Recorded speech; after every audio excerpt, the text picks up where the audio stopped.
Hay algo que hacemos casi sin darnos cuenta, algo que parece inofensivo, incluso bonito, pero que muchas veces termina haciéndonos daño: idealizar a las personas. Idealizamos a quien amamos, a quien admiramos, a quien seguimos en redes, a quien ni siquiera conocemos del todo. Y lo curioso es que casi nunca idealizamos por maldad, lo hacemos porque necesitamos creer, porque queremos sentir que existe alguien mejor, más completo o más claro.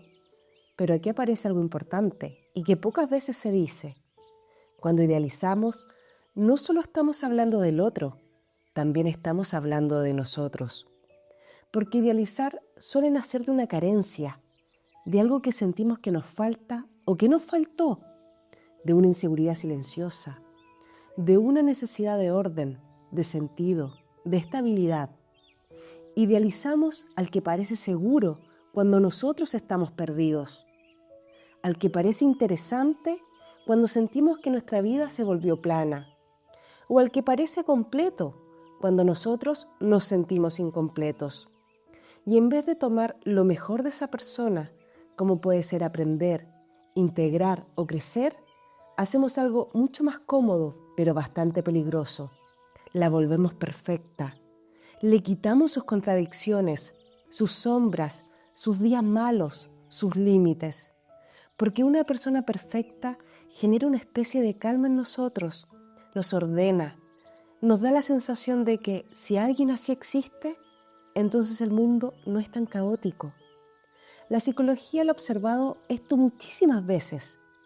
Por ejemplo, en la teoría del apego de John Bowlby, que mostró que cuando no sentimos seguridad interna, tendemos a buscarla fuera, idealizando figuras que parecen tener lo que nosotros no tenemos. También está el llamado efecto halo, descrito por Edward Thorndike, que explica cómo, al ver una cualidad positiva en alguien, nuestra mente asume automáticamente que todo lo demás también lo es. No porque sea verdad, sino porque el cerebro necesita simplificar. Y así, poco a poco, dejamos de ver a la persona y empezamos a ver una versión construida por nosotros. Una historia, una fantasía, una especie de refugio. Y ojo, que el problema no es admirar, no. El problema es lo que pasa cuando esa admiración se vuelve tan necesaria que ya no tolera la realidad, porque tarde o temprano la realidad aparece. En algún momento aparecerá el cansancio, el mal humor, el silencio, la indiferencia, la humanidad. Y entonces no nos duele lo que el otro es, nos duele lo que no fue. Nos duele que esa imagen no resistiera el mundo real. Y aquí viene la pregunta que abre todo este episodio de Melinka en voz baja. ¿Qué pasa cuando esa persona que parecía perfecta resulta ser solo humana? Antes de continuar, les comento que estoy resfriada y hago todo mi esfuerzo por hacer este episodio. Después de esa primera decepción, cuando la imagen se rompe, suele pasar algo muy humano.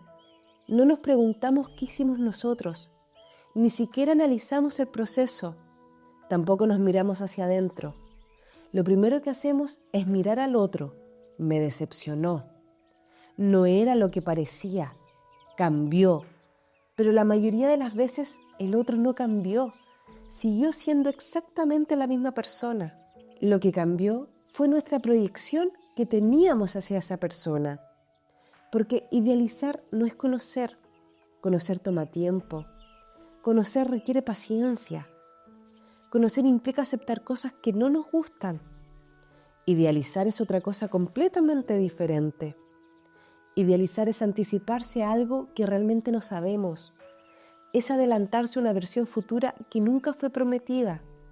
Nos llenamos de suposiciones increíbles de esa persona. Y aquí aparece una confusión bastante común, pero que es muy peligrosa. Creemos que idealizar es amar más. Como si amar fuera exagerar, fuera elevar al otro, fuera borrar sus límites. Pero déjame decirte que eso no es amar más por ningún lado, porque cuando idealizamos, dejamos de escuchar para confirmar lo que ya creemos. No escuchamos para conocer, escuchamos para validar la historia que nos contamos. No dejamos espacio para el error, porque el error rompe la fantasía. Y poco a poco el vínculo se vuelve frágil, no porque falte cariño, sino porque hay un exceso de expectativa. Ya no estamos frente a una persona, estamos frente a un personaje que siempre debería responder bien, siempre debería entender, siempre debería estar disponible, siempre debería ser interesante. O sea, un perfectirijillo. Y aquí hay algo muy importante que debo mencionar. Una persona real puede decepcionarte, pero una persona idealizada te va a decepcionar siempre. Porque según esta visión tan cerrada que creamos, esta persona no se cansa, no se equivoca, no tiene días grises. En cambio, una persona normal sí. Y cuando esa persona que idealizamos aparece realmente ante nuestros ojos, con su cansancio, su torpeza, su silencio, su humanidad, no sentimos que la estamos conociendo, sentimos que la estamos perdiendo, no porque se haya ido, sino porque se cayó la idea que teníamos de ella. Y es ahí donde muchos vínculos se rompen, no porque tengan falta de amor, sino por un exceso de ficción. Porque idealizar reemplaza algo esencial del vínculo, la posibilidad de encontrarse con el otro tal como es, no como lo necesitamos. Y cuando el vínculo se construye sobre una historia ficticia en vez de una real, esta no se rompe con una pelea, sino que suele romperse con simples detalles. Por ejemplo, con un gesto, con una frase maldicha, no porque sea grave, sino porque ya no encaja en el relato imaginario que nos montamos. Y ese es el verdadero daño de la idealización, el hecho de que no te impide amar, sino que te impide conocer. Con la gente famosa pasa algo parecido, pero mucho más amplificado. Hoy no solo admiramos a alguien, lo seguimos, lo escuchamos hablar cada semana, vemos cómo piensa, cómo opina, cómo reacciona. Y poco a poco sentimos que conectamos, que pensamos parecido, que nos caeríamos bien. Y eso tiene un nombre: relaciones parasociales. Básicamente, sentimos cercanía con alguien que no nos conoce en absoluto. No porque seamos ingenuos, ni tontos, ni fáciles de engañar, sino porque el cerebro no distingue tan bien entre presencia real y presencia constante. Si alguien aparece seguido en tu pantalla, si lo escuchas hablar durante años, si lo ves emocionarse, reflexionar, equivocarse incluso, tu cerebro lo registra como una figura cercana, como alguien conocido. El problema es que lo que vemos es solo una parte. Digamos que es una versión editada, una versión pensada para ser vista. La cámara no muestra el aburrimiento, no muestra los días planos, no muestra lo irrelevante. Y lo irrelevante es gran parte de la vida de todos. Pero como eso no se ve, nosotros completamos los espacios en blanco. Y ahí es donde aparece la idealización. Creemos que esa persona es así siempre, que siempre habla bien, que siempre tiene algo interesante que decir, que siempre es profunda, clara, conectada. Y no lo es, nadie lo es. El problema no es admirar a alguien que comunica bien. El problema es olvidar que eso es solo una parte de quién es. Porque después, cuando vemos una actitud que no calza, una opinión que no nos gusta, un silencio, una contradicción, nos sentimos defraudados. No porque la persona haya cambiado, sino porque salió del personaje que nosotros mismos construimos. Y ahí se rompe algo. No un vínculo real, porque nunca existió, sino la fantasía de cercanía. Y eso duele más de lo que parece, porque nos recuerda algo incómodo, que nunca estuvimos tan cerca como creíamos. Y acá viene algo interesante, porque esto no pasa solo con personas famosas, también pasa cuando nosotros mismos quedamos del otro lado.